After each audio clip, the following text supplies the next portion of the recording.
How to refund a customer in QuickBooks. Hello everybody, welcome to today's tutorial. In this tutorial, I'll show you how you can refund a customer in QuickBooks. Okay, and so how do you go about it? And the first step is that once you've given an invoice to a customer and then you want to refund, the first step is to log in into your QuickBooks account. Once you're logged in, move to the left side of the screen and click on the new button, which is located under the Intuit QuickBooks logo. Then on this page, you can see different options, right? You can see the invoice, you can see receive payment, you can see estimate, you can see other things. So the next step here is to go ahead and click on credit note. Okay, so okay, let's go back to into the wrong place. Credit note. Yeah.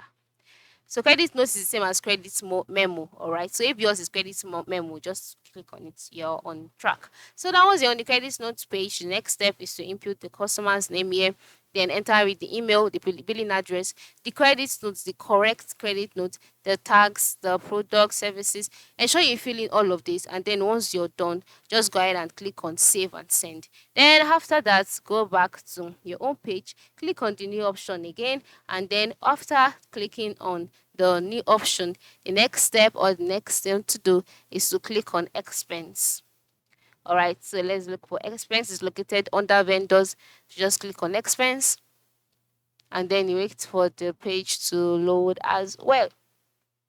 So once the page has loaded, here you'll see the option payee, payment amount, and all of that. Just ensure you fill in all of this, okay? Ensure it is needed that you fill in all of this. Then in the category field to ensure you fill in all of it. And then once you are done, move to the lower right side and click on save.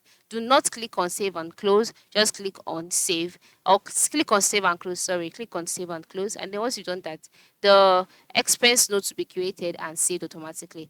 Then after that, the next step or the next thing to do is to move to the left side of the screen again, click on the new option and then click on the receive payment page or option. And after clicking on that, you'll be brought to the receive payment page. Here you have to add the customer, the name, choose where you want the method of payment, where you want the money to be deposited into. Okay, and then once you're done filling all of this, just go ahead and click on save and close and then enter in the amount that you received from the customer which you are trying to refund. And then from all of this process, the money would be refunded. That is, once the account is found, the money will be sent back to the person. So this is how it works. Okay, this is how you can refund your customer in QuickBooks. Thanks for watching and have a good day.